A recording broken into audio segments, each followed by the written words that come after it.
Bonjour tout le monde. Aujourd'hui, je voudrais commencer par un verset de la Bible. C'est Galates 5,16. Il dit: Marchez selon l'esprit et vous n'accomplirez pas les désirs de la chair. Je peux parler aussi par expérience par rapport à ce verset, parce qu'aujourd'hui j'ai compris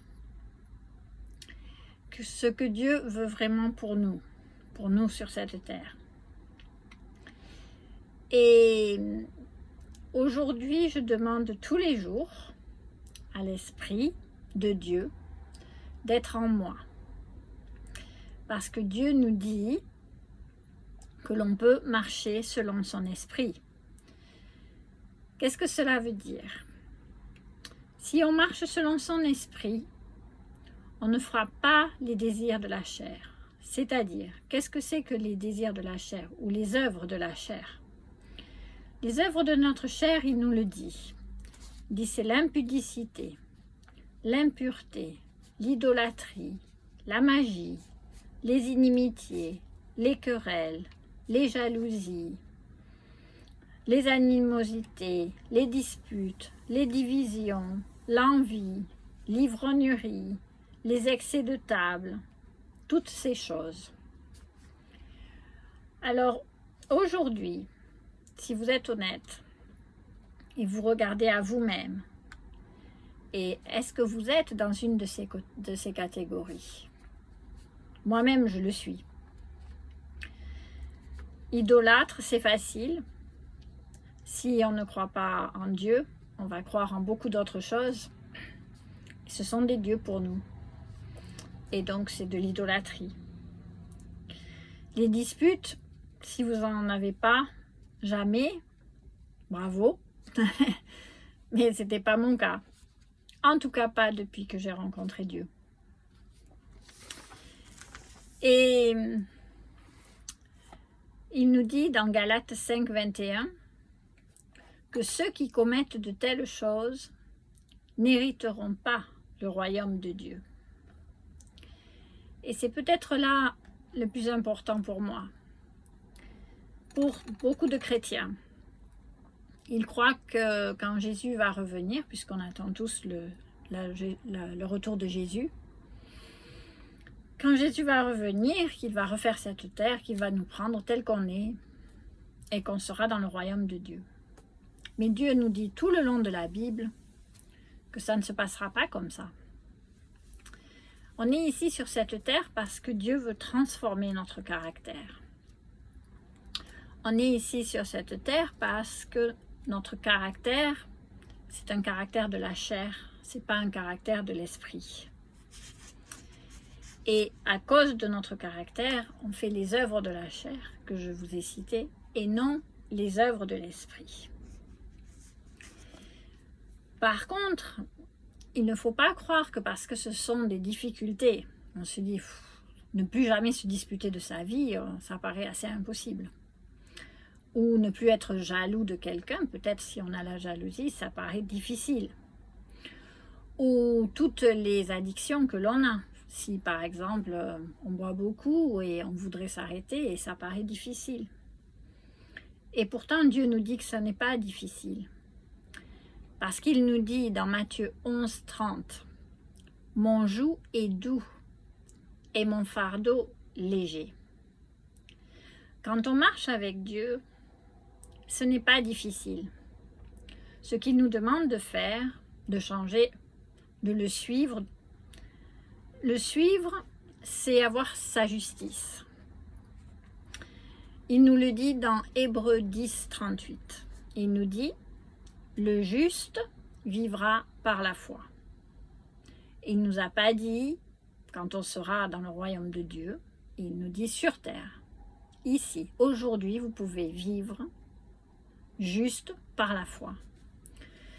Parce que quand vous reconnaissez, une fois que vous avez reconnu que vous faites les œuvres de la chair, donc vous n'êtes pas juste aux yeux de Dieu,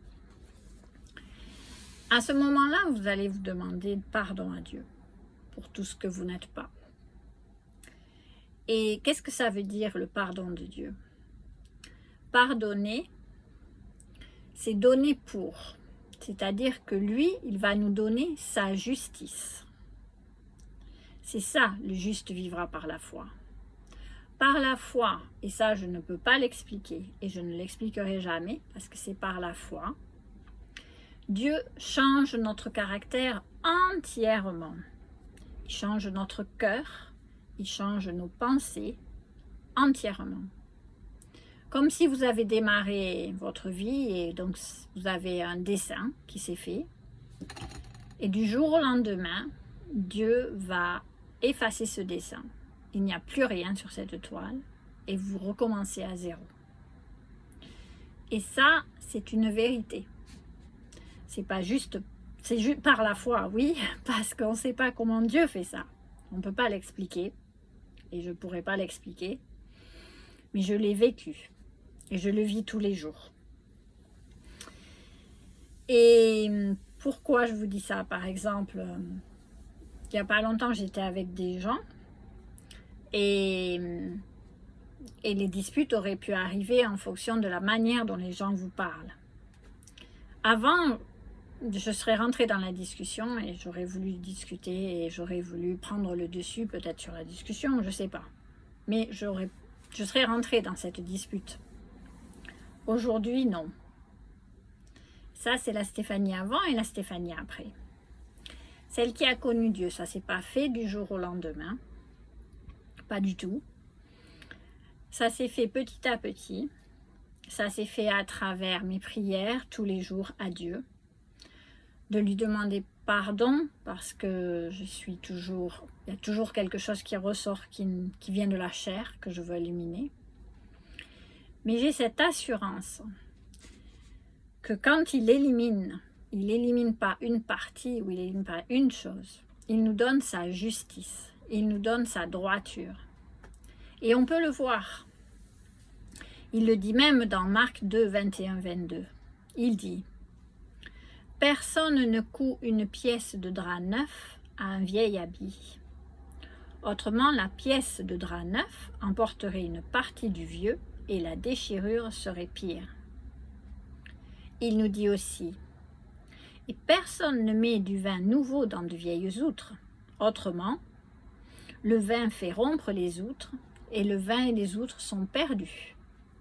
Mais il faut mettre le vin nouveau dans des outres neuves. » C'est exactement ça, ce que fait Dieu. Il ne va pas juste enlever une partie et laisser une autre partie qui n'est pas bonne pour nous, non. Il va tout enlever. C'est comme s'il nettoyait tout et on recommence avec un vin nouveau dans des outres neuves ou un nouvel habit entièrement neuf. Et si vous croyez en ça, ça a un pouvoir énorme. C'est un pouvoir qui peut arrêter toute addiction. Parce que vous savez que Dieu va pouvoir vous aider, transformer votre cœur. À tel point que vous oublierez que vous avez cette addiction.